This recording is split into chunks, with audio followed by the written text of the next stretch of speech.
It is a Thursday, and that can only mean one thing. Dumelang mapara le maparagadi, ka lebitso ke Lekoko and Msantsi is on your screen. What do we have for you, vandag? Mtho le Lunga ba re tlisetsa ditaba, where we're going to be focusing on African news. There's a lot happening in the continent, so make sure o dula le rona. Ha re sheba mo gae mo Betway Premiership, mapara aka, Lufuno le Mamphosa. Bring all the insight as usual. So do make sure you stick with us. Are enjoying Mzansi Fundis. Dumelang mapara le maparagadi.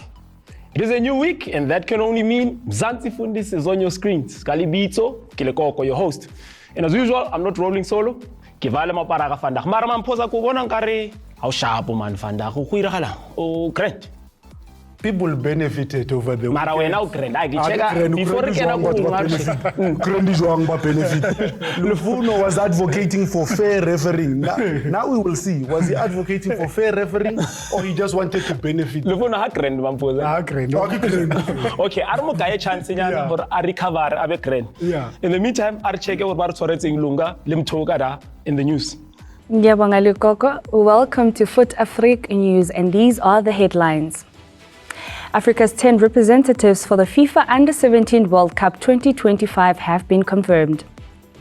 Hosts Egypt to face South Africa as CAF Under-20 Africa Cup of Nations Egypt 2025 final draw concludes. Simba and Stellenbosch clash has been moved to Zanzibar. Africa's 10 representatives for the FIFA Under-17 World Cup Qatar 2025 have been confirmed following the conclusion of the TotalEnergies CAF Under-17 Africa Cup of Nations playoffs on Saturday. Egypt and Uganda claimed the final 2 African slots for the global tournament after crucial wins in the playoff round on Saturday, joining Burkina Faso, Ivory Coast, Mali, Morocco, Senegal, South Africa, Tunisia and Zambia as the continent's flag bearers at the world stage.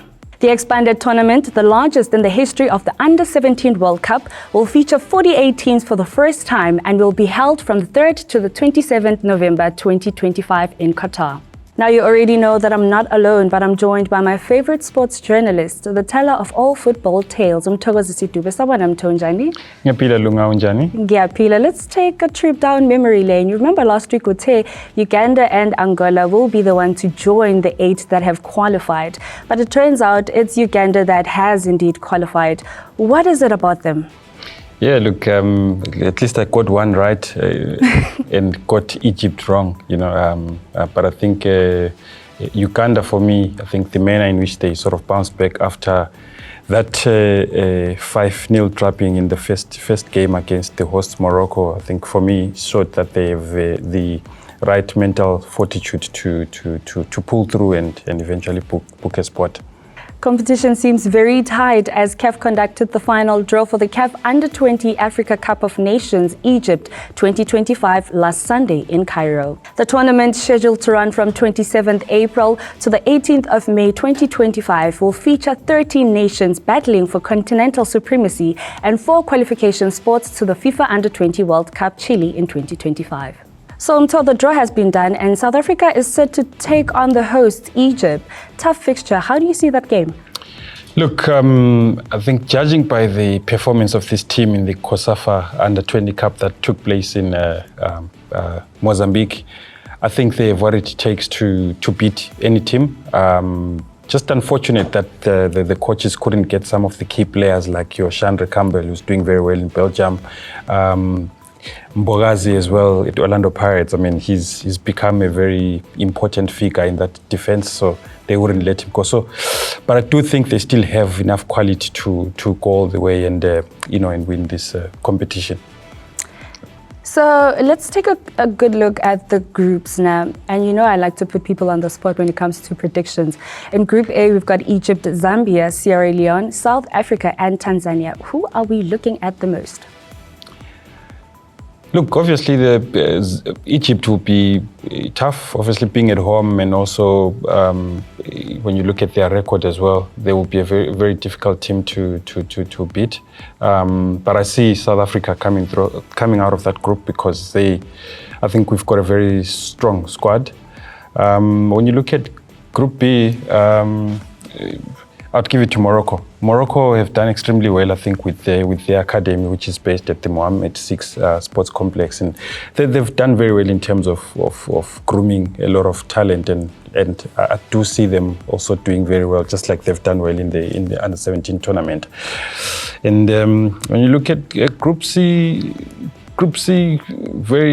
very interesting. But I would put my head on the block and give it to Senegal. I mean, I'm not blaming you actually for putting it on Senegal. You know, it's got a history of winnings over there. But I'd really like us to take a tour to the CAF Confed. Simba and Stellenbosch, venue change. What's happening? Look, I think it's a good thing for Stellenbosch because Benjamin Mkapa is a fortress for Simba. It's difficult to play there, I mean, in front of 60,000 people. But obviously we do know that the venue has had to be closed because there's renovations that need to take place. So it's unavailable for this fixture. They've had to move the game to Zanzibar, to the Aman Stadium. And I think it's easier for Stellenbosch because the Aman Stadium is much smaller. It's a 15,000-seater stadium, a bit away from what you'd call the home of Simba. So I think it's a good thing for Stellenbosch. Hopefully they can get a result, away from home and come back to Cape Town and finish the job.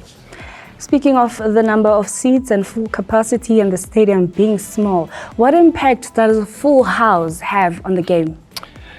Benjamin Mkapa is Simba fans, when they're at Benjamin Mkapa, they back their team for 90 minutes. It's intimidating for an opponent, but it's also a game where you know for sure that a visiting team will have to deal with a lot of things off the field. So, when you've dealt with a lot of things off the field, we've seen Orlando Pirates go there and had issues.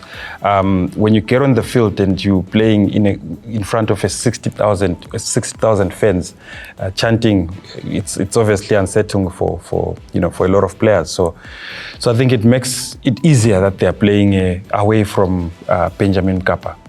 And your prediction for this game?